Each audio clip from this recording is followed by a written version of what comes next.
We are shows what you know. We'll always watch TV. And if you think we can't, we'll watch more and you'll see.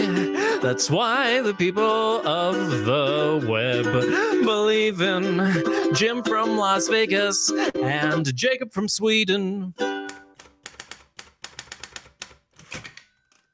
Extra, extra! Commander Waterford's baby is finally coming! Oh, hang on. Double extra! Commander Waterford's baby is not coming, and we never said it was! That's right, those are the twists and turns you may expect here at the Gilead Gazette. My name is Jacob Burrows. And my name is Jim Scampoli, and let me say that I am personally insulted that we thought that Commander Waterford's baby was going to be born, but it was just a false birth. Even though this is something that happens, I'm very mad about it. Absolutely, we all are, and it never happened because that would paint him in a bad light. And we are the Gilead Gazette, and he is our new Supreme Commander, as far as we can tell, although there are other commanders walking around, talking, smoking their cigars. Hey, we're going to give you the latest up-to-date information on The Handmaid's Tale Season 2, Episode 10. Also, a little bit of extra on Episode 9, because Jim valiantly covered that episode on his own. And I gotta say, you did a very good job of it, because you brought up stuff that you were annoyed about, and then you argued against yourself. Like, you would say something, and then you were like, well, I guess this and that. So, you basically did my job for me. I don't even know why I'm here, Jim. Well, yeah, I did want to ask you a few questions. We don't have to go beat by beat, obviously, on Episode 9, but yeah, what were your thoughts on Episode 9? It was good to get the letters out. It was good. It was a good episode in general, I thought, but I totally see where you're coming from as far as sort of breaking the world is what you said. It's certainly like giving us information before where it felt like you were implying something different about the world, in, the world of Gilead, specifically like things are just kind of fine in Canada. Everything's pretty chill. And meanwhile, down here, we're doing this crazy bonkers shit, which, as you also argued against yourself, is something that happens very much in present day. Not everyone can sit around with a podcast in the world. Some places are, they stone you for having podcasts, which is something we're trying to get rid of. So that's, fair, but it makes everything in Gilead feel different. Agreed. Yeah, I guess that was the main thing. Well, plus, because it was more presented, I feel, in season 1 that this was a worldwide epidemic. I mean, we only heard from Mexico, but I keep going back to that, and maybe that part of season 1 was a big mistake, because that made it seem like this was this big thing where everyone's kind of geeking out because, we're not having children. And it's not so much just the fact that things are like A-okay in Canada, but it's also, I mean, we've been talking a lot about this econo-wives detail that we learned this year as well, which makes things just seem, I guess, not what we thought, or at least what I thought from season 1, the way things were portrayed. Yeah, me too. I guess you could relate it to, changes in climate, where we think like, oh, it's got to change a huge amount for anything to really happen. And what they keep telling us is, well, if you change the temperature by 1 degree or 2 degrees, and we're all fucked. I guess fertility didn't go down, so to a children of men type level where only one baby in the world exists. I guess, I mean, they did give us some sort of number of like, oh, where Serena was shouting at the college that child mortality is up 50% or whatever, and maybe still getting worse. And I guess what contributed to the collapse of the United States must have been that it was getting worse and worse and not getting any better. But then there's Canada. And I mean, I agree about Mexico. It's like, what are you doing down there if you need handmaids so bad? But I guess that's, people just want an upper class that gets everything handed to them. Maybe, yeah. And I guess I just didn't buy that. If everything is A-okay in Canada like that, why would they even meet with the commander? And I mean, I did argue it, like we do that now. We meet with people that do terrible things, that lead terrible countries. But it just didn't wash, because similar with the letters, because we have all these, they have all these refugees. Like we saw it. We saw the way Moira came into Canada. We've seen Luke and Moira's life there and how there's this little America area. It's a thing. I mean, again, I tied it back to, like, I guess how we named the handmaids in that previous episode, but I don't know. It didn't feel as big as the show acted like it was. Well, the reason for them meeting I could see, because the scary thing, and what this show is about to a large extent, is not just terrible things, but the normalization of terrible things, where there's been a war in the United States, and Canada seems kind of glad to have been left out of it, and it seems from the outside like things have settled down. Yeah, there's some sort of extremists. They took over. I mean, it's like we say about civil wars anywhere in the world. Killing your own people, that's fine. We've been trying to kill you for years. So if you start killing each other and then someone comes out on top, it's like our economy is still, shit. I think everyone's is in this world. Our economy in the real world is not great, globally speaking. So imagining the impact of the United States going into a huge war, added with the fertility and everything, like the normalization aspect for me, I just mean, what would happen is, people would be speaking out and saying, these people are horrible, we can't be doing dealings with them. And then the other side is, yeah, but we want peace, right? How are we going to ensure peace if we don't talk to these people? Because they might be crazy and might try to nuke us. I mean, presumably they might still have nukes. So maybe we should talk to them. So I think that makes sense to a degree. No, yeah, I agree with that. It's just, it just doesn't quite wash with the whole show, in my opinion, at least for what we know, or the way Gilead was portrayed. Because I like, one of the most interesting things is seeing the flashbacks and how things slowly got to where they are. But now I don't feel like that all works, as far as the slow change, but then the globally not really a change. I don't know. I get it's just my own reading and how I interpreted the world, and now that they have to open it up, things have to be a little different. And Yeah. just so far, I mean, it's not. Yeah, I might have said like world breaking. It's not really like that, but it just still like, I have to second guess what I thought the show was, at least as far as the universe is concerned. Yeah. Yeah, I think that makes a lot of sense. I can't fault you, and I do feel the same. Definitely. I feel a lot of it could have been fixed, in quotation marks, by just showing something bad in Canada, because it's really like, welcome to utopia. But then again, I do also get that we're supposed to be, seeing it through Serena's eyes or whatever, and that's why we see couples kissing in the streets, and it's like, oh, so different over here.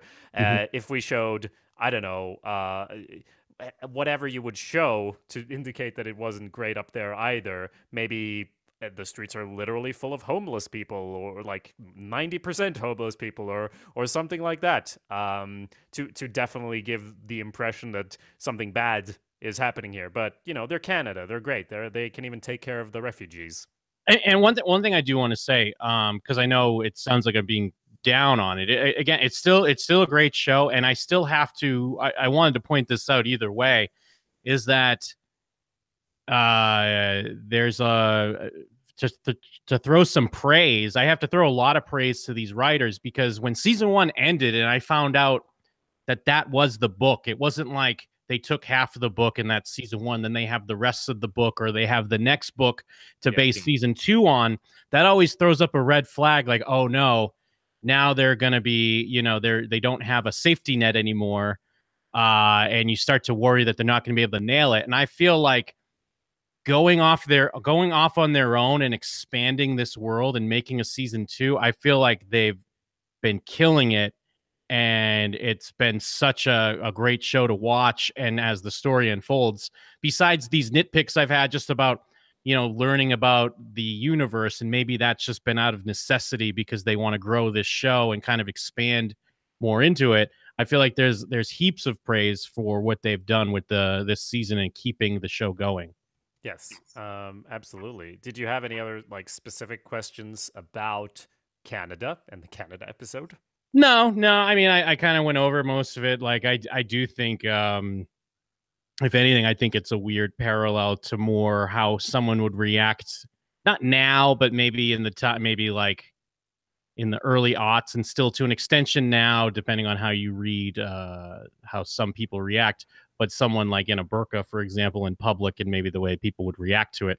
I'm not Yeah. saying that it's deserving, but I'm just saying it seemed to be more in line with something like that, the way it was portrayed. When you were talking about Serena going to Canada and getting weird looks, and you started saying, "Oh, it's sort of akin to," and I thought you were going to say, "When you're an American now going to Canada, you're going to get these strange looks to a degree." But yes, the burqa is more apt because I mean, it's pretty rough. Well, not anymore. I mean, in this episode, I was like, oh, it's pretty rough to be Serena and get these fucking papers and whatever, where it's just pictures on them. And if I weren't on the drag Serena through the streets bandwagon by horse or car, I mean, I was. Believe me, I was before as well. But at this point, it's like, oh, cool. So we were just palling around for some episodes there. That's never going to happen again. Yeah. Yeah. I don't mean to like, a terrible thing happens in this episode, and like it just gave me the opportunity to be like, I told you so. Even though there hasn't been a vocal, like, because clearly, like, it's not like you were like, no, I'm with Serena now, where we had like a small, like, I guess 2 episodes maybe, or like an episode and a half of Serena kind of buddying up with June and maybe showing some more sympathy and trying to gain more empathy from us, the audience. I mean, especially in Canada when we saw her, getting these awful looks, and maybe we're feeling a little bit for her and wanting her to make this choice to go with the new American government. Now, I was never that. And I'd like to say that I was right. Because I know someone out there. I know a lot of you out there were rooting for this Serena to find her way, but no. I mean, and obviously she's even more hateable than before. As we get into this episode 10, but Serena, you're the worst. You stink. I don't want any type of redemption for this character, because no matter what, I'm never rooting for this character. Yeah, for sure. And this brings me to another character I wanted to talk about for a second. It's Nick. What is Nick doing? Because, hey, okay, the letters, yes, good job, Nick. You did one good thing ever. But at this point, even in episode 9, before watching episode 10, I wrote down notes of like, Nick, what the fuck are you doing? Because can you at least like look at your pretend wife? You're supposed to be an eye. You're supposed to be a covert undercover agent. You're constantly pulling June away to some tryst, just, behind a wall or whatever. And you think nothing bad's gonna happen. And for some reason, you're right. Because no one ever discovers you. I still don't buy it. But he is so bad at just pretending. Just do a little bit of something where June has even told you she's gonna cause so much trouble, and he's like, he's constantly acting like he's gonna throw up when he looks at her. And I mean, she's not the best character in the world either, but I'm like, Nick, come on, Nick, do something better, do something good, Nick. And he did with the letters. But then in this episode, episode 10, I'm disappointed with him again. Well, the thing is, I don't know. I don't get why he doesn't know how to act around his child wife. Now, I know it's like a crazy situation that he has to have this child wife, and it's, tough to deal with or whatever. But yeah, the fact that he can't figure out how to manipulate a 15-year-old girl, and he just consistently makes the wrong choices to make her more and more suspicious and give her more and more of a reason to, fuck everything up. I hate what the writers do with this character, because not only her with Nick, they, like I was saying before, when they had that moment in the grocery store, or their version of a grocery store, where everyone was telling each other names, she was there. Yeah. And it's always like, ugh, get the fuck out of here. Like, and like they keep putting her in this situation. Maybe it's going to be a fake out. I doubt it, but she's always in a situation where she's going to eventually blow everything up somehow. Well, I mean, there's that. She had the letters. She knows. She probably read the letters, and they got published in Canada and everything. And Natasha in the chat says he's very cold towards her, and it's not even her fault. Yes, absolutely. Look, Also, regarding Serena, a lot of people are regretting having any sympathy for her. Good. We're all on the same page now. good. Yeah, I told you. But yeah, I mean, as far as Eden, because it's not even like I can understand him being cold to her as far as not wanting to like be romantic or whatever with her, but there's still things he could do, Yeah. or at least he could say to alleviate situations. I mean, I know maybe we'll just jump around. We're talking specifically, of course, about this scene after he sees her kissing the guard. And I Yeah. mean, they were already showing this guard in the previous episode, kind of having like an eye on her or something. Like there was sparks of flying. And Yeah. now they Two kind of of the worst character. I mean, let's say, yeah, yeah. Serena's bad, obviously. Nick, you're not doing too well. But these two characters are so clearly meant to be. It's like they felt, oh, we're the worst, both of us. Let's get together. Well, and I mean, I guess I do like that they framed it now where it's almost like she's doing it on purpose, clearly to get attention or get a reaction from him. Yeah. And even that's not working. But like, I mean, maybe this would be the wrong thing too, but all he would have to say is like, look, you're 15. Like, we're gonna get there. It's just right now I need to ease in this situation. But I don't know, maybe then she'd be like, you're a gender traitor, and just start yelling for the guards. So maybe my choice of reaction here would be wrong, where you kind of play it up a little bit like you're upset, but then also you explain away your hesitation by just talking about the age. But again, maybe that's Gilead. That's crazy. That's crazy talk. Jim, in Gilead, it's like the most patriarchal and worst society ever, where he is the husband. And I guess that's kind of maybe part of the problem that he thinks like, yeah, it's Gilead. Like, I don't have to pay attention to my wife. She's not gonna, even if he doesn't actually believe in that whole thing, it's still like ingrained into society that she can't cause problems for me. No one's gonna believe my wife or whatever because I'm the guy. I do the things. I'm the man in the house. Maybe that's part of the problem. But yeah, all he would have to do is say literally anything to her at any point because he doesn't say anything ever, and we get like 18 shots of her looking sad as he leaves in a hurry. Even when she does something where you just as a person to another person you'd be grateful or whatever, like, oh, I have all your things here for your trip, and he's like, yeah, okay, well, whatever. It's like he's really trying. It's like his secret mission is to make her cause shit. That's the way he's acting. It really is, yeah. And she's just getting more and more, especially in this scene, she's getting more and more hysterical. Yeah. And I mean, it makes sense because now it's like, if she is 15, any 15-year-old, and never mind a 15-year-old girl, you got a lot of insecurities, a lot of new emotions coming up, and now you're in this relationship, forced or otherwise. Like she's bought into the land of Gilead, so it's not a weird thing, but it's gonna be a weird thing that someone doesn't desire, love, or want you around at all. Yeah. And she's just getting like she's really hysterical, like sad, where even being like, he's being a good person because he doesn't want to take advantage of this 15-year-old girl, but then he's being a terrible person because he doesn't even try to console her, whether it be for her own good well-being or just his own, as far as the damage that she can maybe cause, that June, as you mentioned, already even told him about. Yes. Exactly. And I mean, there's no divorce in Gilead. So, like, hey, kid, this is the rest of your life. Enjoy. And as you said, she's bought into it.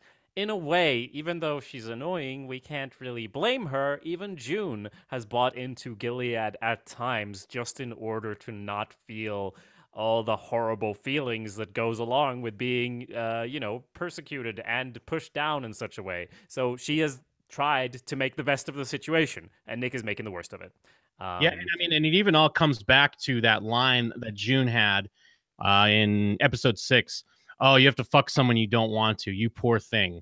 Yeah. And it's, I mean, especially what we see in this episode, the ceremony, the last ceremony, and we see, I mean, Emily's ceremony, and then we see June's. It really is kind of like, come on, dude, you don't have to be like, you're acting like you're living the worst life, and you're being sad, drinking your booze, when all you would have to do are a few things. You wouldn't even necessarily have to be, banging this young kid all the time, but do something. Like, come on, what are you doing?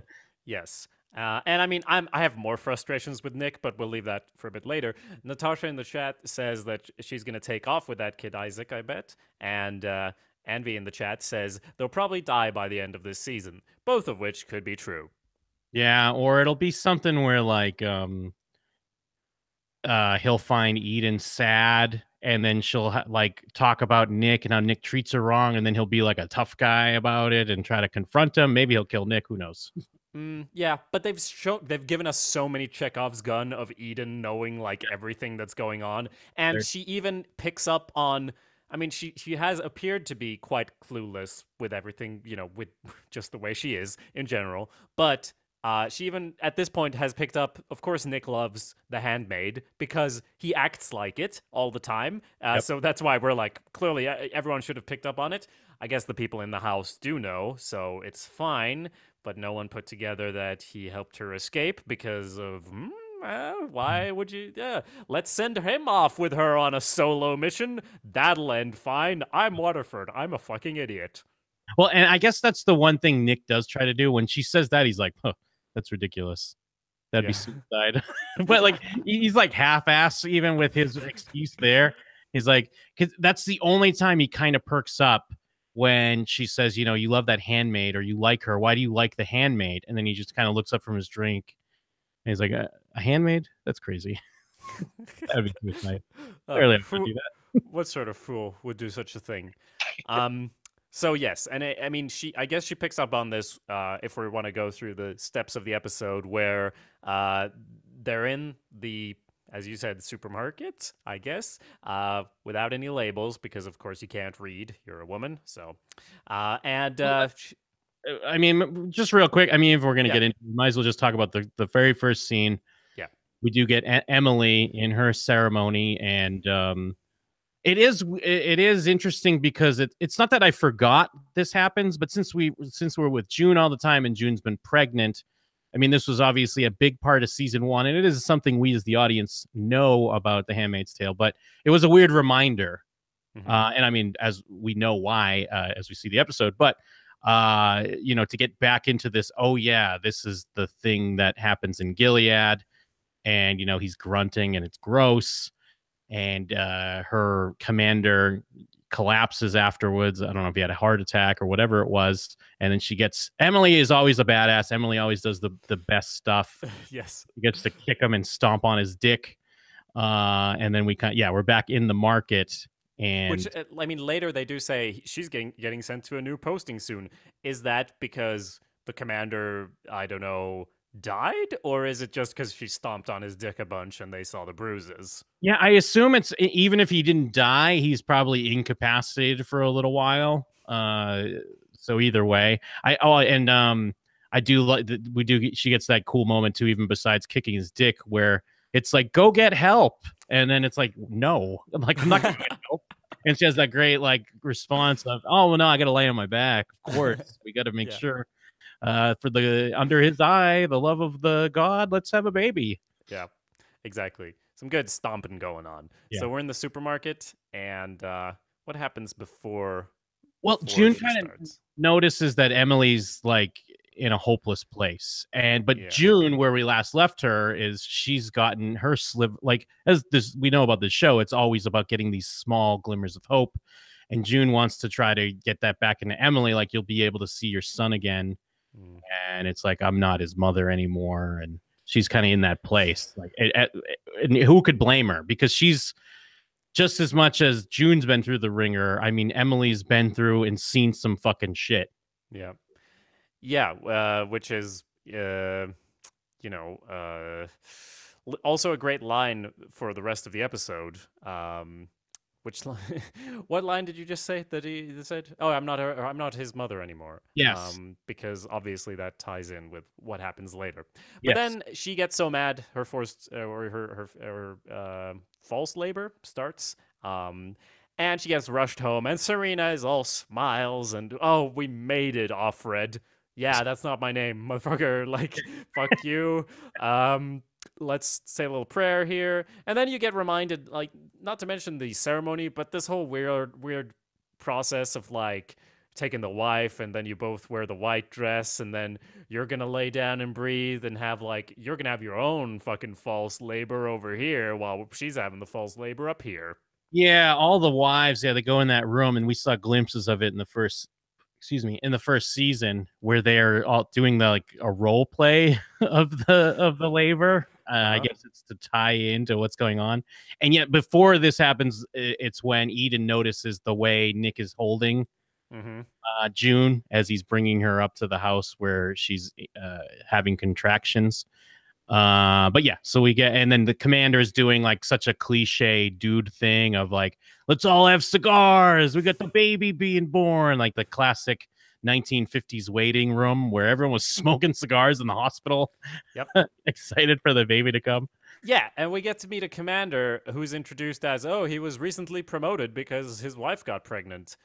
Just, to put a knife in Waterford's side real quick, because he needs to be really upset in this episode.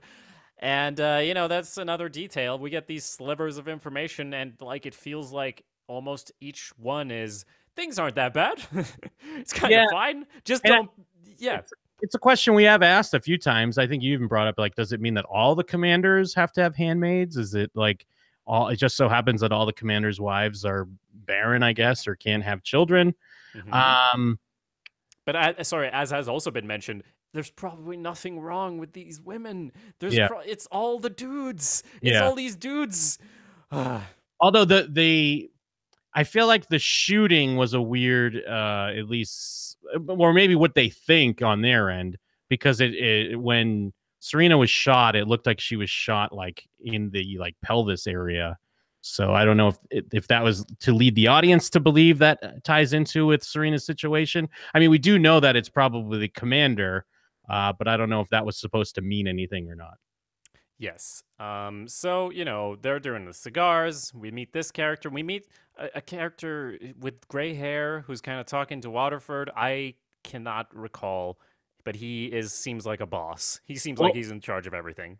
But it's making it seem like he's gonna get June. Like that's kind of because he's like, oh, your hand, like he's talking about June in a way that makes it seem like when this is all said and done, send her my way. Like she's my handmaid. And I guess it does play into like we're seeing the a few things that are jabbing at Waterford's ego in this scene with the other commanders between the new guy, no handmade for you then. And he's like, oh, no, not for me. Hey, cool for you guys. But then again, like, I appreciate the information we're getting, but I'm also annoyed. It's like, well, that guy's still not a good guy. Like, am I supposed to think this guy's a good guy? Get the fuck out of here. Fuck all these commanders. Yeah. I mean, speaking of which, in the chat, Anvi says, I love the look of absolute disgust Nick was giving to the commanders when they were talking. And I personally will just say that's how Nick looks at everything. That's just how his face is. And it's only when he looks at June that it changes. True. Well, but that's good. He should be looking at everything in disgust. How has no one realized that Nick is a traitor? Because he does that with everything, literally all. I guess maybe they just like the moody, broody look. Could be that, I guess. But yeah, my read from that little interaction was that commander, or whether it be he outranks him or what have you, he was kind of being like, "Ooh, she's quite a looker too, huh? How is she?" And he's getting ready to receive her as the transfer once the baby's born. Yes. So then we get the reveal of, hey, this ain't happening. This ain't happening right now. And we get a doctor in there, and he's like, oh, this baby's not coming anytime soon. And, of course, we cannot induce yet either. Yeah. And I'm glad at least it played into, as we saw in that previous episode when, she was bleeding like the whole time, and it felt like such a big deal. But then it turned out it was, that was kind of a fake out as well. But at least it showed that, that's a reason why you're not just going to induce labor, because there have already been problems here. So we got to let this go naturally. Ooh, naturally, he says. Yeah. But Well, first we do have. I mean, June tries to cash in on some of this goodwill from the commander by going and saying, "Hey, I'm going to get transferred. Can it please be in my daughter's district?" And very similar to the scene where she asks anything of Serena ever. I mean, it was also relating to her daughter, but it's like, oh, we're just gonna go the other way. yeah, Like, you are too presumptuous. I've been too lenient. Blah blah blah. Just like Waterford said to his own wife. yeah, I've spoiled you. And he Ugh. like these fucking Waterfords, dude. You ask them one thing and they geek out. Like they act like all they've done, all I do is give and give and give, and it's like you've done nothing for anyone. They're the most hateable people. Yeah. So he takes like it's, and I guess it does play into what we've seen with these little bruises to his ego through in the earlier scene.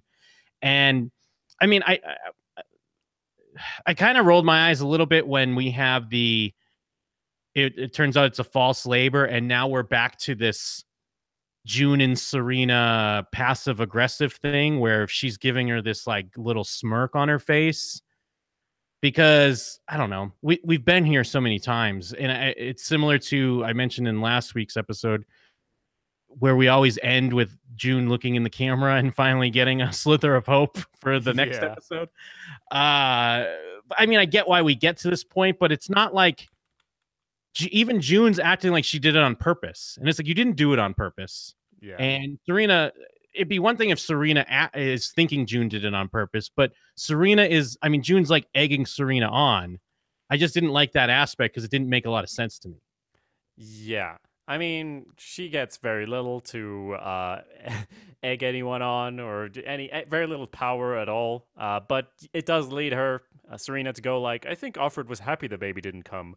And of course, Waterford is already upset about it. So as you said, they come to the conclusion that they needed to do it the natural way. Are they talking about spicy teas? No, they're not. And you would know that if you're watching this with subtitles, because it will say sinister music playing quite a Well, lot in this episode. I mean, we even have that moment where, I mean, what she makes a comment about the spicy tea and like heartburn, and then Serena walks away, and then even on Lydia's like shaking her head, like, "What are you doing? Don't do that." I mean, I get it. I mean, it does tie into what we've talked about with this show, that it is all about small victories, and this kind of gets to be a small victory in twisting the knife. And I mean, it leads to like a terrible or like revenge. I just usually I'm right there with June, and I'm like, hell yeah, this is great. I wasn't there for this one. Yeah, okay. That makes sense. So at the start of the show, I type on a typewriter and I yell extra, extra, and I almost yelled extra, extra. This episode made me sad. Because this episode made me sad, and I realize that might as well be the subtitle of our podcast, Gilead Gazette. This episode made me sad. This episode made me sad. But this is really one of the roughest scenes in the series.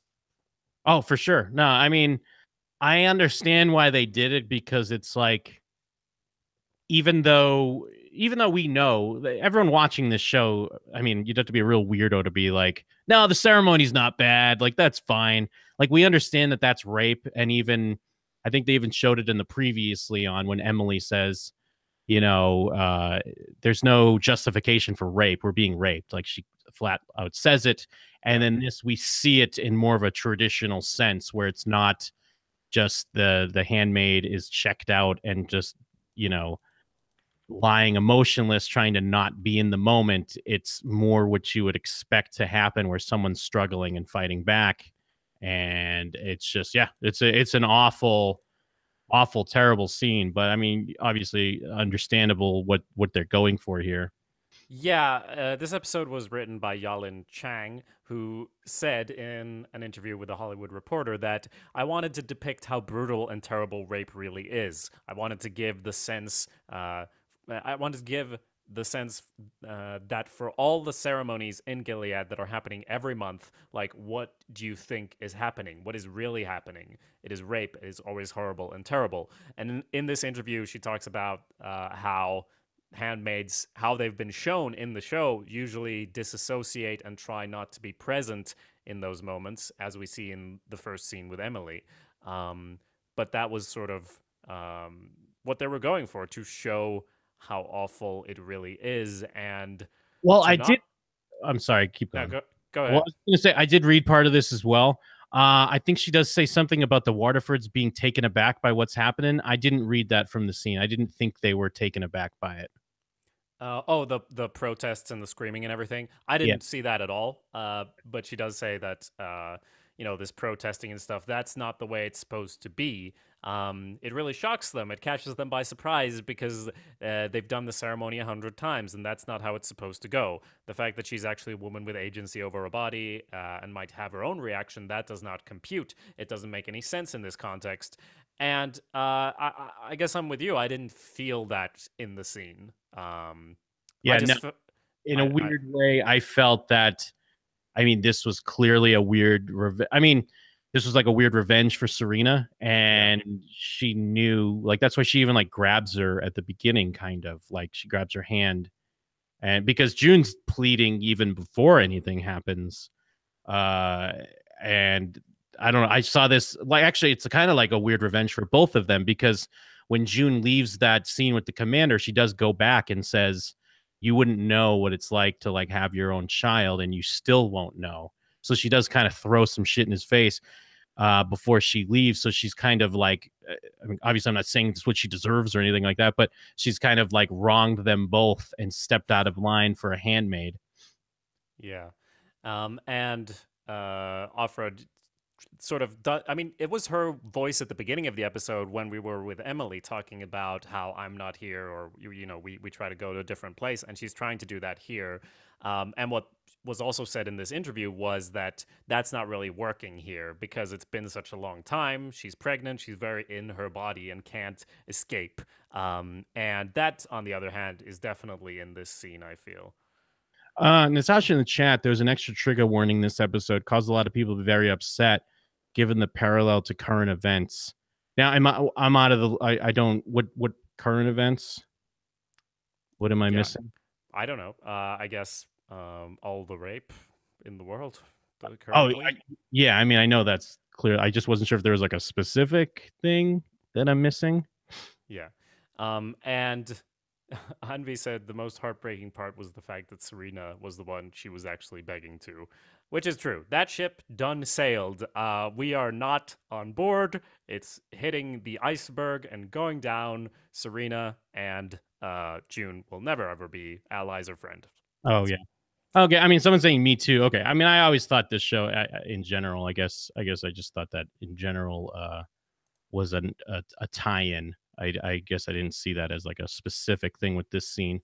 Although one thing I will say is like I understand what the writer's saying and how like what is the quote though? What is the quote About which part? about the rape? Because I don't know, in a weird way, not that I believe this, but I could almost see some people speaking out and being like, well, not all rape is that way. Like just because I didn't react that way doesn't mean it wasn't a quote real rape. Maybe that's not the quote that they say. Yeah, I don't. I think it's the opposite. I mean, that they're trying to uh, make it plain for the people watching because it is a visual medium, and the way they have to, like the way they've shown it of just lying down and having to do it and everything, it's obvious that it is rape and that it is horrible. But at the same time, this is the worst scene I've seen in this show, probably, unless there's something I'm remembering wrong from season one. So I still see the, or you meant that it's not totally clear what they were going for, or how did Well, you no. think? I guess I'm just talking about the quote is, and I'm not saying this is my thoughts, but I just feel like maybe someone would argue this is that because the quote is, "I want to give the sense for all the ceremonies in Gilead, they're happening every month. Like, what do you think is happening? What is really happening? It's rape, and it's always horrible and terrible." Even though I understand why they have this scene and kind of what she's saying, I don't think we needed it necessarily like this to know that it's rape, I guess is all Yeah. I was saying. Like just because someone's screaming and they're fighting back, versus like disassociating. It doesn't make it like more of a real rape, I guess. And I guess that's probably not really what they're saying, but I don't know. I could just see someone kind of like arguing that. Yeah. Yeah. No. Absolutely. Oh yeah, and in the chat, Natasha also clarified that she was talking about Hannah and current events of Oh, all right. children being separated from their parents.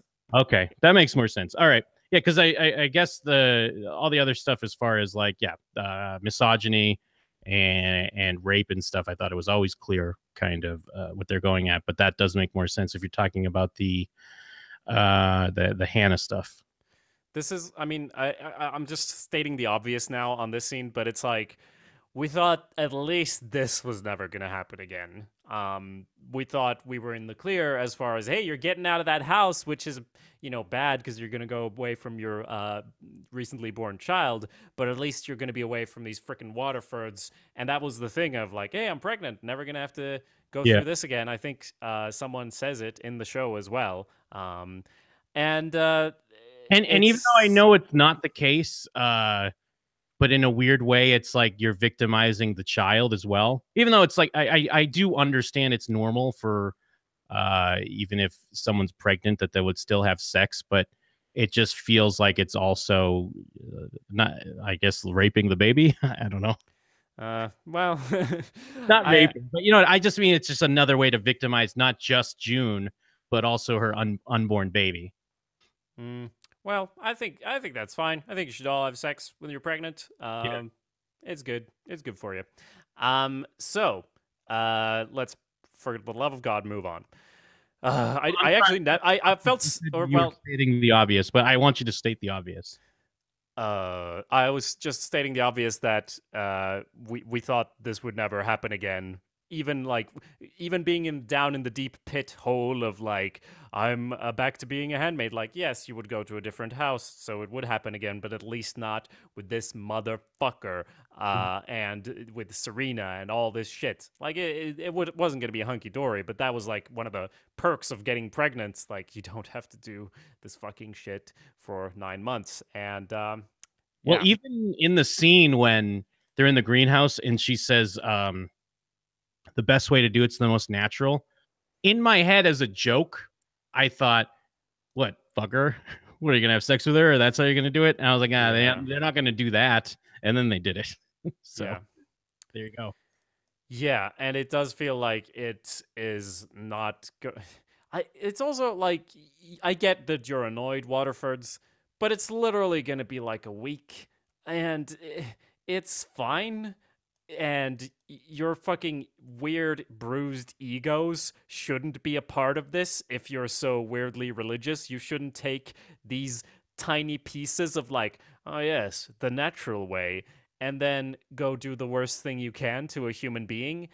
Even if you think Gilead is, righteous and that everything's fine. Even with all of that, I guess it relates to me not buying this, as you mentioned, that they were so super shocked. Like, oh, why is she acting like this? Because she has run away. She has emphasized her own agency all the time. So they shouldn't be surprised by her reaction. And I think it's interesting because not that it would garner any sympathy at all. Like, it wouldn't change the audience's thoughts on the character of like Serena, for example, but I don't think we see her again. Like, I don't think we see her again in this episode. And because I totally thought they would give in and even give us a small moment, like after she walks out of the room, where maybe she looks in the mirror and is kind of like realizing she's a terrible person, but they don't give us any of that. I mean, I like it. I like the choice. I'm glad they did it, but I kind of expected it. Yes, and the next scene is is Eden and Isaac kissing in the moonlight, and again, it's like, Nick, after what we just saw, we're not gonna have any sympathy for you with your child bride right now, and we already discussed that, so I guess we can skip to the next bit. Well, because even before that though, they just do a weird cut to Nick just sitting in his house, like he's got his Zippo. Oh yeah, I almost thought like, is he gonna somehow know what's going on? Because he just kind of looks up and like looks at the window, and then it kind of cuts away. Then we cut back to we see Eden, and then he sees his child wife kissing a man and doesn't care and makes all the wrong choices. Yes. And speaking of which, we then get to the scene with Hannah, where they go to a weird place. And I think someone in the chat mentioned that this thing that Waterford decides to give this to June is the only indication that he in some way was surprised by her reaction or what was going on. Yeah, Uh, that's I fair. guess that makes sense. Like afterwards, maybe he was like, "Huh, I really am a piece of shit" for just like 1 second. I still think he did this to make himself feel better. In that case, I feel like, or just he's generally treating June like a weird pet anyway. So I mean, he's obviously the worst, as we see in this episode, but he does bring her via Nick to go see Hannah, which is what she was requesting. She was even saying before, I don't even have to see her or anything, but he does want her to see her for just 10 minutes. Yes, yeah. So they drive out to a remote mansion that no one lives in. It's just in the middle of nowhere, apparently. And I yeah, mean, it's probably the mansion of a dead commander because they all died, or not all of them. A lot of them died. and then echoing what Emily said earlier about her son, like her not being his mom anymore. We kind of see flashes of that because June obviously very happy and excited, so she immediately goes and holds Hannah. But as a kid, the way this all plays out makes complete sense. She kind of she pulls away and hides behind the Martha she's with. Um, and then the way it's played out, it's really well written because then she does say like, "Don't you remember me?" And she does. And why didn't you try harder? And what a like emotional gut punch for poor June, because it makes sense. That's what a kid would think. And but it's also like that. I'm sure there's that thought in her head. Why didn't I try harder? Why didn't I get away sooner? Why couldn't I have saved my kid and our family?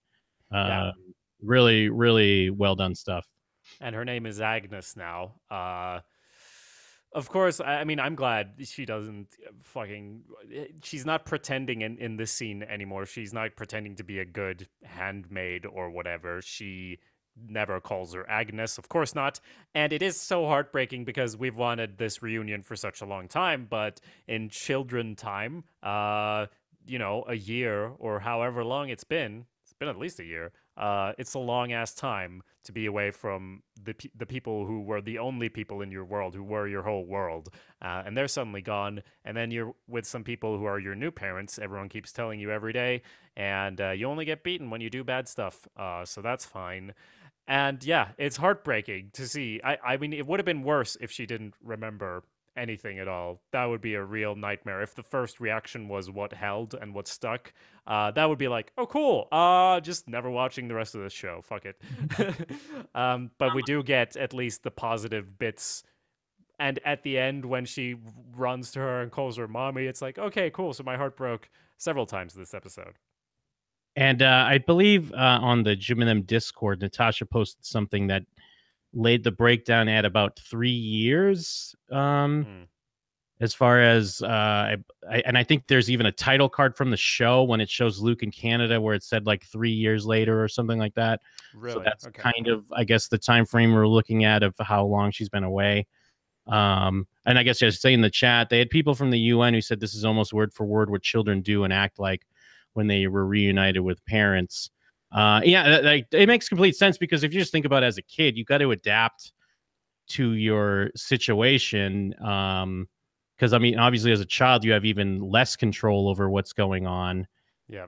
And at the end of the day, like, even if like her parents are commanders and I'm sure they're bad people, and even if they hit her when she's bad, I bet they still are loving to her. And so as a kid, you're just going to adapt to it. And it's like, okay, these are my parents. My parents love me. This is my life. I go to school. This is how the world is. It makes sense. It would switch faster for a kid than obviously like grown adult. I expected June to at some point whisper, maybe at the end when she was hugging her, to say like, "I'm gonna come get you" or something. but it also makes sense that she doesn't do that because instead, the thing she says is enjoy your life as much as possible. And I mean, that I don't read that at all as her giving up. It's like I'm trying to make things as good for you as possible until I can come and get you. If I said I'm going to come and get you, you're not going to be able to do what you need to do to survive. Yeah, it's more about the survival of Hannah, and even going back to when June was in the home, like the Econo wife and the truck driver guy. Because remember, we were like, how is this kid not going to tell everyone that there's someone hiding in their house? It's kind of the same idea. Because even if you tell them that, there's always the risk that, yeah, Hannah's either not going to act comfortably in her current life, or maybe like, you know, kids get mad or frustrated and like, my mom's going to come save me one day. And it's like, what? And then it's like, yeah, I went to see her. Cause again, kids don't know. She's making the right choices here, even as heartbreaking it might be for her. You have to tell her to just try to live her, you know, best life. Live your best life. Hashtag Yes. Hannah. Yes. And then it's up to her to go in and save her. And even like when she says, "Will I ever see you again?" and she says, "You know, I'm going to try." It's all great stuff for sure. Yeah, and in the chat mentioned by Anvi, Elizabeth Moss's acting in this whole scene alone should get her all the awards. I'm constantly amazed by how phenomenal she is. It does seem like there's going to be more awards this season, right? Oh, I absolutely, absolutely. I mean, and this is like more than the first time we've brought that up, because there's been quite a few great moments where there's a lot of great performances on this show, but she's clearly like carrying the show on her back. Yeah, speaking of great performances, you know what's not a great performance? Nick. Everything Nick does, even like we were annoyed about him. I guess the latter half of this episode, there's like three things that are really bad. First off, with his wife, his child wife, and all of that we already discussed. Second off, I was so ready. I was completely ready for him to just shoot this other guardian in the head. I guess you don't. I guess you. I don't know if he would shoot the Martha. Maybe in the leg. But just, you have all your eggs in one basket. This is never going to happen again. You have June. You have June's unborn baby, who she has promised, I'm not going to leave you here. You have June's born baby, who's right there. And you're there, Nick. Do something useful. I get it. It's like, oh, we're so far from Canada or whatever. But I've also seen you do shit sometimes. Not you specifically, Nick, but people in the show where you can get out of the United States and I guess it makes sense because there are guardians like driving up right afterwards, even without the gunshots. But still, those guardians, that's the third thing. Even if you don't shoot them in the head, when you go out to those guardians and you're all like, hey, you know, we locked her up for the winter. And they're like, no, you didn't. And he's like, ugh, like it tries to fight them and immediately is overpowered. And I'm like, how did you get this job? I watched you get this job and I still don't get it. I can't blame him for being overpowered by the two guards, though. But you do make a great point that it would have been a perfect opportunity to, like capture Hannah's daughter or kidnap her back and then like make a run for it. But at the end, when I feel like he's doing what he can at the end when other guards show up and he tries to, I mean, he like flicks the gun away, almost fights it away, but gets sucker punched from behind by the other guy and then taken away. So we can end in a nice cliffhanger where June's just out in the middle of nowhere, on the precipice of birth, by the way. So it's leading up for a very interesting next episode. You say that there's nothing he can do, but he does have a gun, right? I mean, surely he has a gun. Well, what's he supposed to do? Like immediately pull out his gun and shoot two guys? Yes. Like, I mean, from the window. Merely, like, let's say it has been 3. I mean, I guess 3 years is still a long time, but 3 years ago, he was just in an unemployment office, just a regular schlub. He's not ex-military or whatever.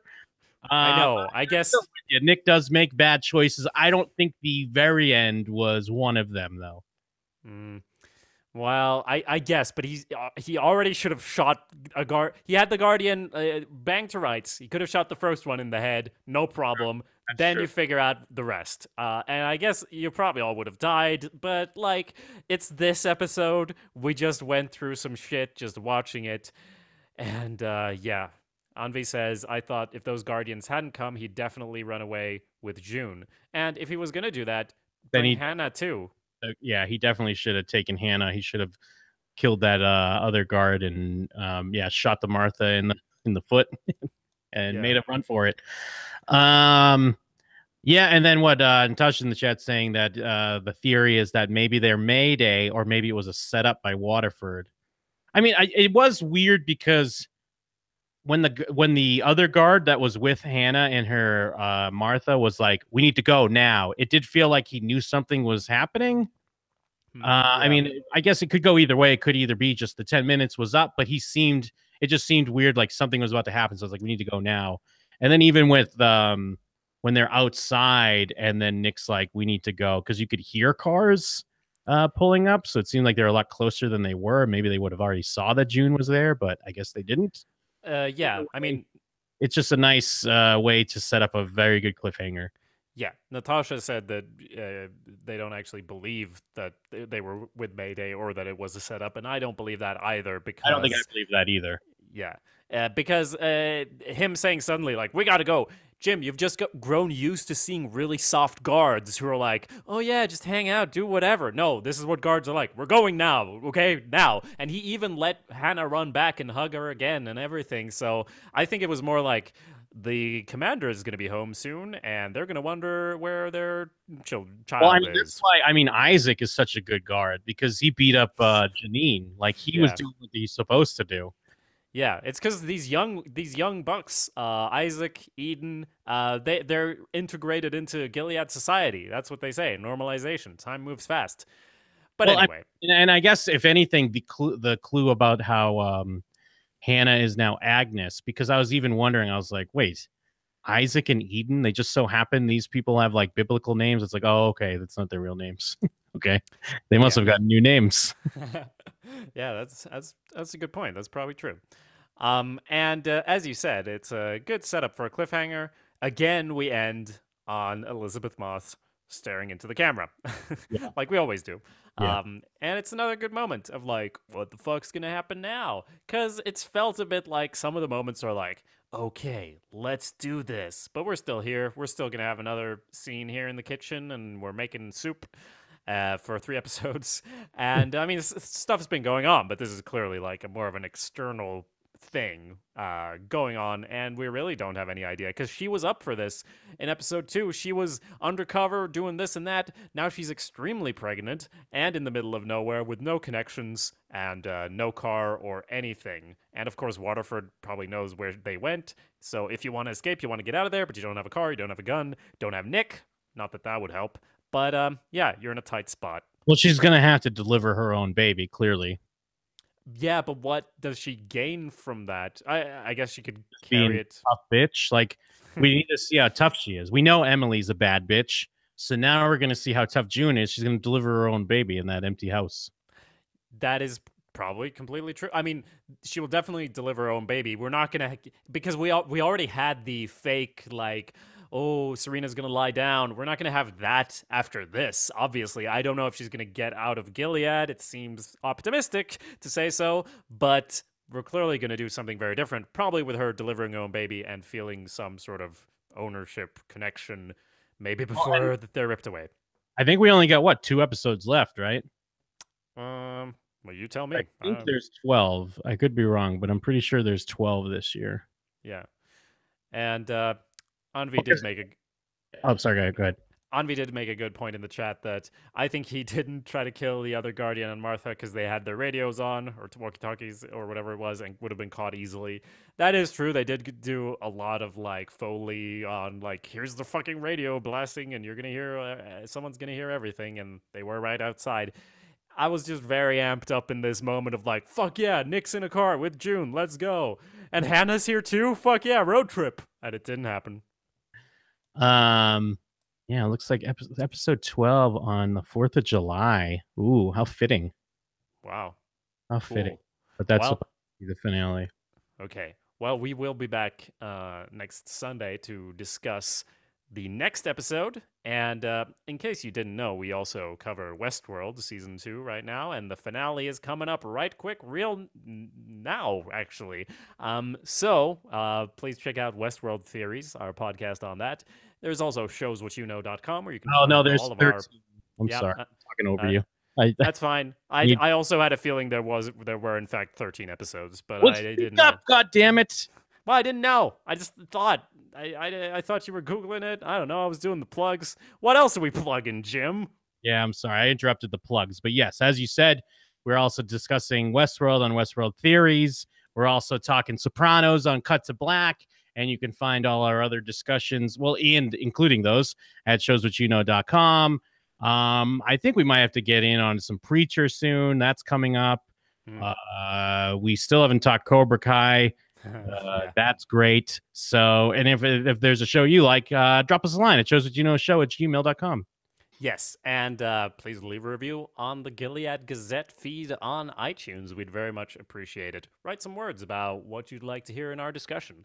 But after that, I think there's really only one more thing to say. Yeah, what's that? Stop the presses!